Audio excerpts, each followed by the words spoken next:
Welcome to the deep dive. We're here to really get into the core insights from key sources. And today, well, we're tackling something that kind of flips a common idea about leadership on its head. When you think strategy, what comes to mind? Usually it's big plans, bold moves, decisive action, very top down, assertive, right?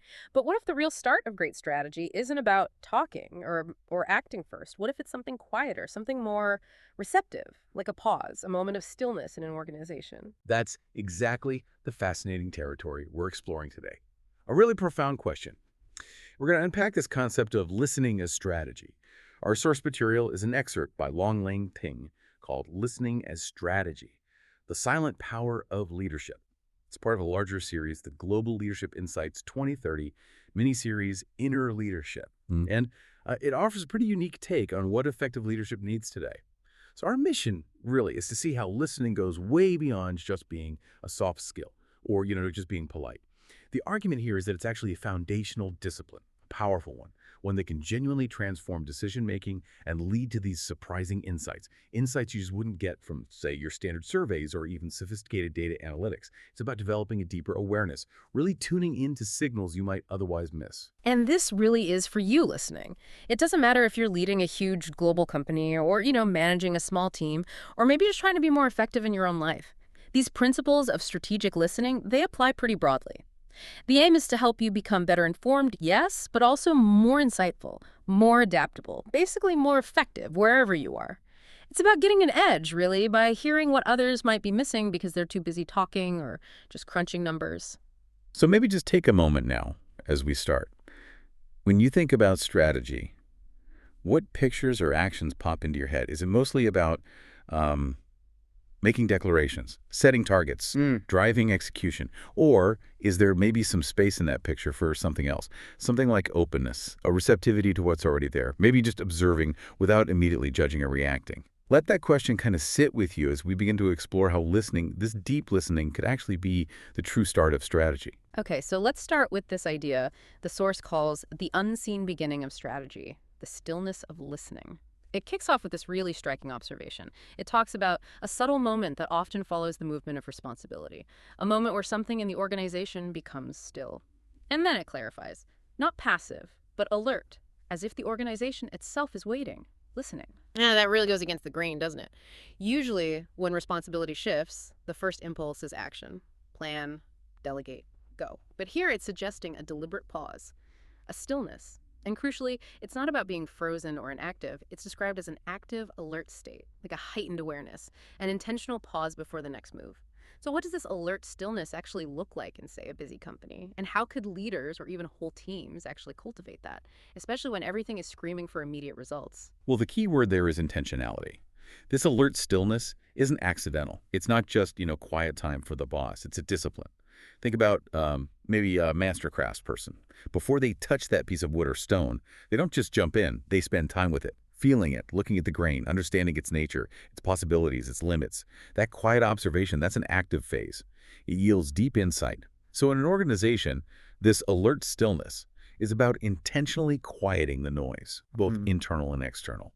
It means fighting that constant urge to react instantly to every email, every blip on the radar, resisting the need to fill silence with solutions or to equate frantic activity with actual progress. It's more like a collective breath, a conscious choice to pause and open up the channels for receiving information. But how do you actually do that? Cultivate it. In a culture that often rewards speed and decisiveness above all else. That's the challenge. It requires a fundamental shift. For a leader, it means modeling something different, maybe showing a bit of vulnerability, patience. It means building psychological safety so people feel okay saying, I don't know yet, or asking open questions without being jumped on. It's about deferring that urge to speak first, to command. When a leader shows that real strength isn't always having the answer, but maybe in deeply seeking understanding, well, that sets a tone. It means valuing intake over immediate output, which, you're right, is pretty countercultural in many places. It takes real commitment, often starting right at the top, to change those ingrained habits. Okay, so that deliberate pause, that alert stillness, it leads directly to what the source calls the true beginning of strategy. It says, and perhaps that is the true beginning of strategy, not the creation of a plan, not the projection of a future, but the willingness to listen fully, deliberately, without rushing into reaction. That's quite a radical statement, isn't it? We usually think of listening as like step zero, gather info before you make the plan.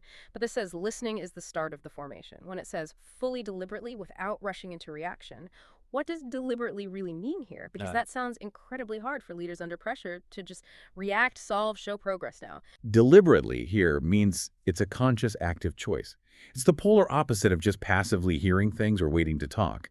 To listen deliberately means you approach interactions, information, with active inquiry. You make a conscious effort to suspend your own viewpoint, your biases, your agenda for a moment, to really open up your mind and your emotional space to absorb what's being said. Even if it's subtle or maybe uncomfortable or challenges your assumptions, that takes intense focus. It's actually quite mentally taxing, especially when, as you say, the pressure is always on to have the answer, project control, be decisive. Right, that pressure is huge from stakeholders, from the team, even from yourself wanting to seem competent. Exactly. So resisting that urge to jump in with a solution requires real emotional maturity. And it needs a deep belief that this pause, this deliberate listening, will actually lead to better, stronger, more sustainable outcomes in the long run. Better than any plan you could cook up in a hurry. Think about that craftsperson analogy again. Or maybe a skilled chef. A great chef doesn't just follow a recipe blindly. They listen to the ingredients, the smell of the herbs, the texture of the fish, how the sauce bubbles. They understand the properties. Their final dish emerges from that deep understanding and respect for each element, not just forcing it. Similarly, strategy should emerge from deeply listening to the ingredients of the situation. Market whispers, team murmurs, customer stories, competitor moves, even unspoken anxieties. It's only by grasping those fundamentals through deliberate listening that a truly resonant strategy can form, one that fits rather than one that's just imposed. Okay, so this deep, deliberate listening, it's clearly miles away from what usually happens in organizations. We all pay lip service to listening, right? Listening is important. It's in every mission statement. But as the source points out, usually listening still happens after the real work is done. It feels like an afterthought. Or maybe a checkbox exercise. We use the standard tools, surveys, feedback forms, stakeholder consultations. And yeah, they seem useful. They give us data, reports, they make us feel like we've listened. Exactly, and that's where the problem lies. While those methods can be useful, the source nails the flaw. They are often disconnected from actual decision-making. Hmm. That's the gap. The intention is there, maybe, but the impact isn't. And the consequences of that disconnect, they're significant, really detrimental. Why does that happen so often? Why collect all that feedback if it doesn't actually influence decisions? Well, it's usually a mix of things. Sometimes it's just sheer lack of time. Everyone's swamped. There's no real bandwidth to properly digest nuanced qualitative feedback. Other times there's a lack of trust. That feedback might seem anecdotal, subjective, not hard like numbers. Or maybe a genuine failure to see its strategic value. It gets filed away, maybe averaged into a score, but not really absorbed. And sometimes, let's be honest, it's fear. Fear of hearing uncomfortable truths, challenges to the status quo, or things that might force a difficult change of direction. And the impact of that disconnect on morale, for instance. Oh, it's huge. Think about employees who keep getting asked for feedback, fill out the forms, and then nothing visibly changes. It breeds cynicism, disengagement. Why bother contributing next time? It also stifles innovation. The people closest to the action customers, front lines often have brilliant ideas, but if they feel unheard, those ideas die. It's like having this wealth of internal knowledge that just goes untapped, and ultimately it kills agility. Decisions get made in a bubble based on potentially old data without that vital real-time intelligence from the ground. That leads to mistakes, missed chances, and slowly falling behind. I'm sure many listening can relate to that feeling, pouring effort into feedback that seems to vanish. Exactly. And maybe you listening can think about your own experiences. Have you ever given feedback, filled out that survey, felt you had something important to say, only to feel like it just went into a black hole, not really acted upon? How did that make you feel about contributing again? That feeling is what strategic listening aims to fix. So, this gap in traditional listening leads us to something the source calls the koan of leadership, a really intriguing idea. It poses this riddle. So, let us begin with a koan. Who speaks when a company truly listens? Now, a koan, for anyone not familiar, comes from Zen. It's a paradox, not meant for a simple logical answer. It's designed to kind of jolt your thinking, open you up to deeper insights beyond the obvious. So I'd encourage you listening, just sit with that question for a second. Who speaks when a company truly listens? Right, won't try to figure it out straight away. What comes up? What feelings or images? What possibilities does it suggest? And getting to the heart of that koan really starts with how the source defines listening itself. It says, to listen means to step back from our own voice long enough to hear something or someone else. That's incredibly simple, but also profound and difficult because it immediately points to the need for humility, for suspending your ego. It's not about listening to find flaws or waiting for your chance to reply or confirming what you already think. It's about consciously creating space, mental space, emotional space for a perspective that might be totally different from yours, maybe even one that feels challenging or uncomfortable. It means quieting your own internal chatter, putting your agenda aside, just for long enough to truly receive without filtering or judging instantly. That act of stepping back, of self-effacement, that's where genuine receiving happens, and where strategic insight can start to form. It's a shift from telling to hearing. Okay, and when that happens, when a company truly listens in that way, the source suggests we start hearing from some very unconventional places. Voices that are often ignored or completely missed in typical structures. Let's dig into these examples because they really broaden the scope of strategic listening. First up, the voice of a junior colleague at the margins. How often is that voice overlooked? Maybe unintentionally, maybe not. Think about a new hire. They have fresh eyes, right?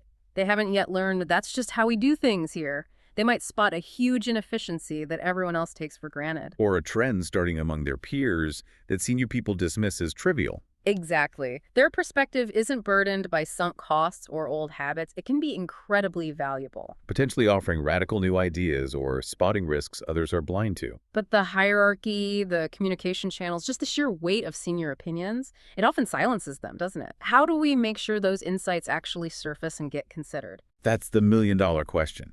It's about creating conditions for safety and actively seeking those perspectives. It means challenging the assumption that wisdom only flows downhill. And the next example pushes us even further. The voice of a small supplier on another continent. This takes listening beyond the company walls, beyond just market data. Imagine a small supplier, maybe providing a key raw material from a remote area. They might be experiencing local climate shifts impacting their supply chain, or new political issues affecting labor, or seeing subtle changes in local taste that could signal a global trend. Things that wouldn't show up on a global dashboard for months, if ever. Precisely. Global data often smooths over these critical, granular details. Listening here means recognizing your entire ecosystem, partners, vendors, distant customers, as vital intelligence sources. Their lived experience offers real-time, ground-level insight that no report can match. It's about seeing the web of connections. And then the next one really stretches the definition of voice, the voice of an ecosystem in decline. This isn't even human. How does a company listen to an ecosystem? Well, it's about reading the signals. The long-term, often subtle signs from the environment or society. Maybe it's dwindling water resources in a key manufacturing region, or shifts in community well-being that affect your social license to operate, or your future talent pool. The early warnings of systemic stress. Exactly. It requires a much broader, more holistic view. Understanding your context beyond just the economic bottom line. It's about developing senses for these slower, deeper shifts in the world. Recognizing that the company is part of a larger system, not separate from it. Like listening to the health of the forest that provides your timber, not just counting the logs. It's long-term systemic thinking. Wow. Okay. And the last one is maybe the trickiest. Sometimes even the voice of an intuition that cannot yet be justified. That gut feeling, that nagging sense of unease about a decision, or a sudden insight that just pops up without immediate data to back it. Yes, this taps into tacit knowledge. That deep wisdom built from years of experience, pattern recognition, subtle cues that we process unconsciously. It's also about emotional intelligence, picking up on unspoken signals, inconsistencies, moods that data can't capture. But the challenge is huge here. First, how do you create a culture where someone feels safe saying, I don't have data, but this just feels wrong, without getting shut down? Yeah, that takes real psychological safety. And second, how do leaders and teams learn to trust those intuitive signals, even a little? To explore them rather than dismiss them instantly. It means valuing different ways of knowing, beyond just the rational and quantifiable. Recognizing that profound insights can come from that less linear place.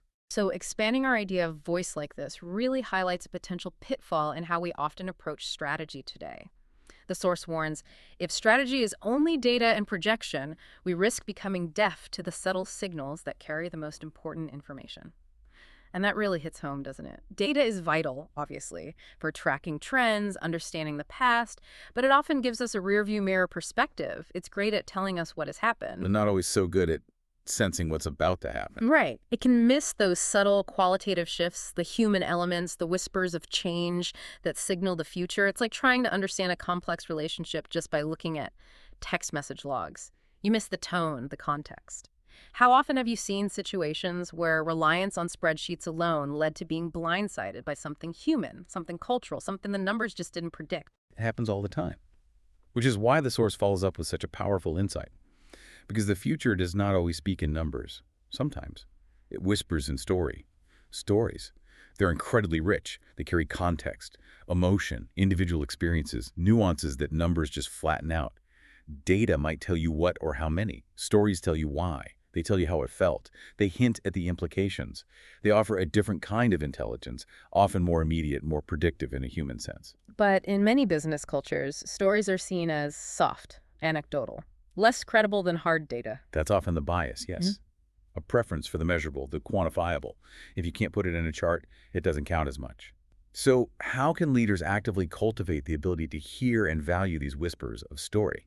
It takes a conscious effort to shift the culture, to create spaces where stories are welcomed, shared, and really listened to, not just summarized into bullet points. It means training people to ask questions that invite narratives and to listen for the meaning between the lines, the underlying feelings. Can you give an example of how a story might reveal more than data? Sure. Imagine a survey shows a 5% drop in satisfaction with a product feature. Okay, that's a number. But now imagine a leader actually sits down with the customer service team. One rep shares a story about a small business owner who called in utterly frustrated, almost in tears, because that same feature glitch was jeopardizing their orders, their livelihood. That one story, with its emotion, context, and human impact, reveals a depth of feeling and urgency that the 5% statistic completely misses. It might signal a potential PR nightmare or a critical need for redesign, far more powerfully than the aggregated data point ever could. It's the human narrative that provides the compelling why and drives meaningful action. And this brings us perfectly to a case study from the source that really makes this concrete. It shows listening as strategy in action. So the scene is set. A few months ago, I sat with the leadership team of a global logistics company. They relied on a sophisticated analytics system, and rightly so. That's important context, right? This wasn't a company flying blind. They were data savvy, using advanced tools. Absolutely. They were doing everything by the book in terms of modern analytics. But then comes the twist. The source continues. Yet when I asked them what their most important strategic decision in recent years had been, they all pointed to the same moment. Quote, a warehouse worker had casually shared how unusual weather patterns were already affecting delivery times in a remote region. Oh, God. Let's think about that contrast. Sophisticated analytics system versus a casual comment from a warehouse worker. It really highlights the limits of technology, doesn't it? Even the best algorithms are only as good as their data and programming. Exactly. They often struggle with the really new, the qualitative, the highly contextual stuff that comes from human experience on the ground.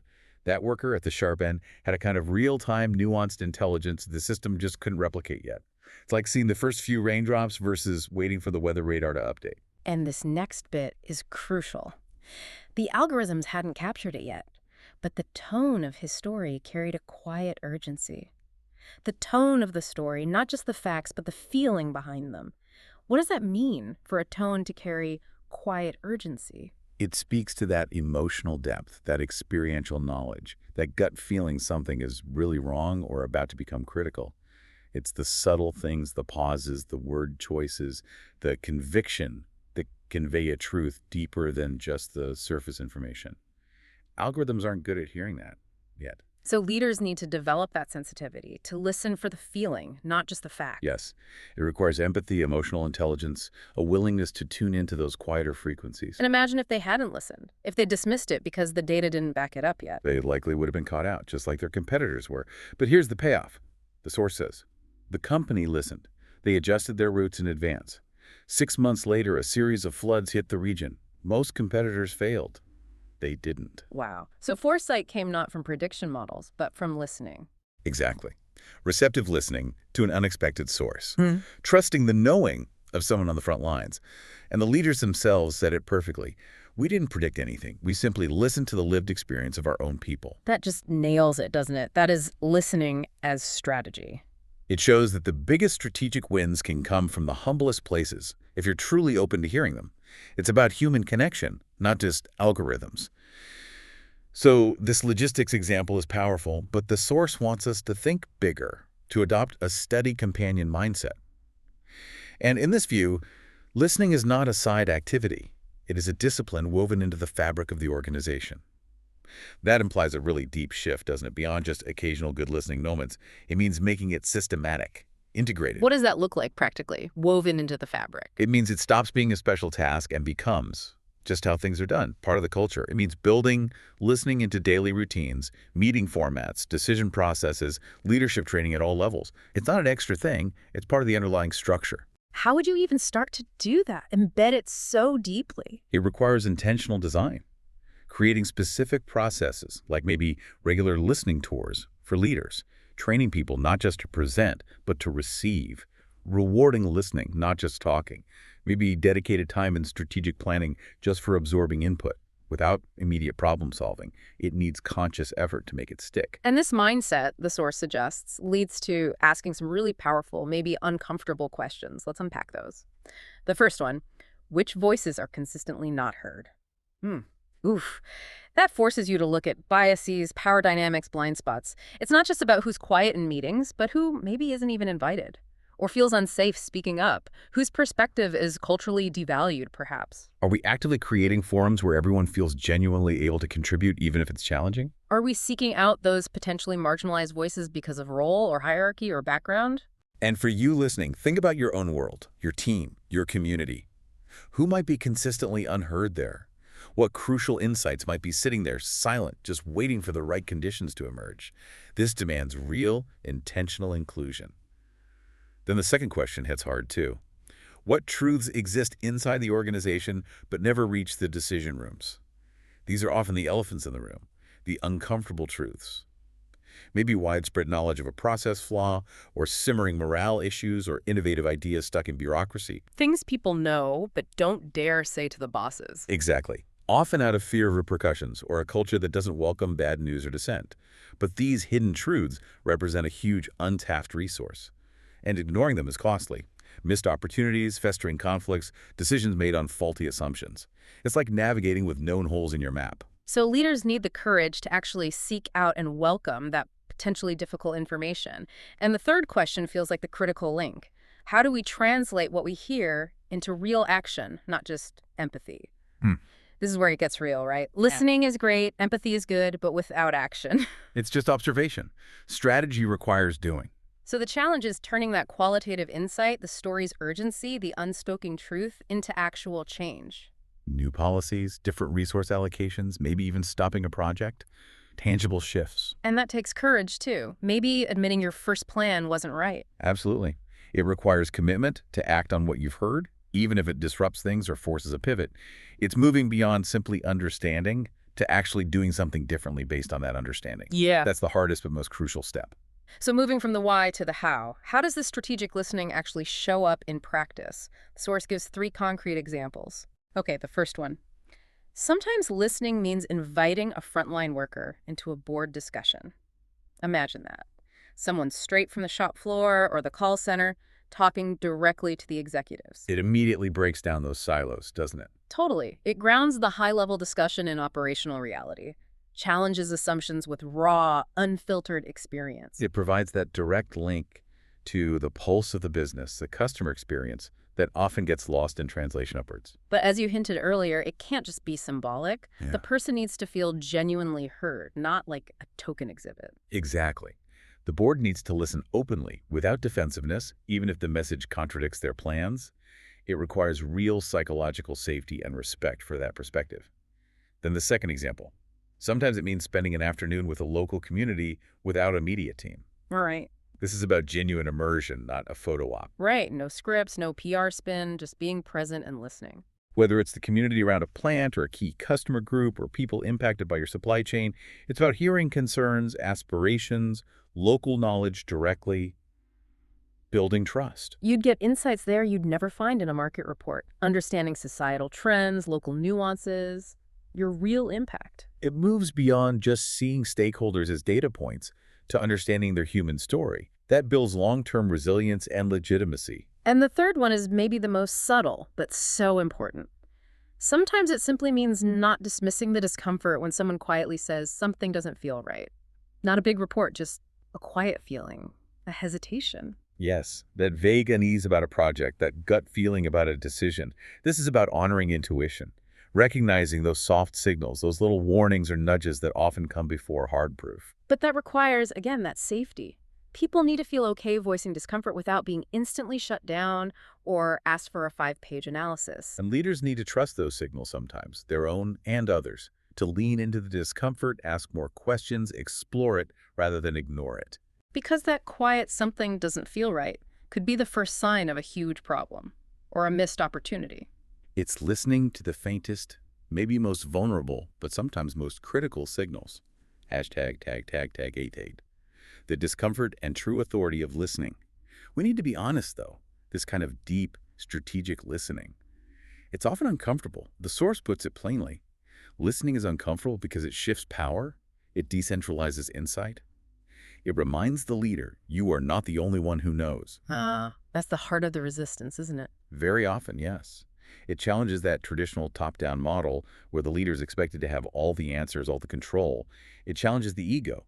It forces a recognition that valuable insights, even foresight, can come from anywhere, from the edges, from outside, from intuition. But if insight is decentralized, doesn't that make the organization stronger, more resilient? Absolutely. It creates a kind of distributed intelligence, like a network instead of a single central processor. You get richer, more accurate understanding of reality because you're drawing from more diverse sources. Problems get spotted faster. Solutions are more creative because they come from different perspectives. People feel more ownership because their input matters. The whole system becomes less fragile, less prone to the leader's blind spots, and much more adaptable to change. It's collective learning. Okay, so here's the twist. The source then reframes this completely. It says, but perhaps listening is not a threat to authority. Perhaps it is the truest form of it. That's a powerful shift in thinking.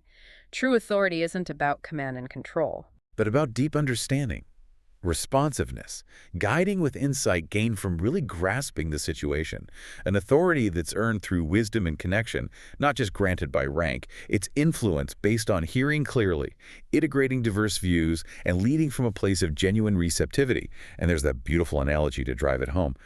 A musician doesn't impose a melody on the instrument. They listen to the resonance and adjust their touch.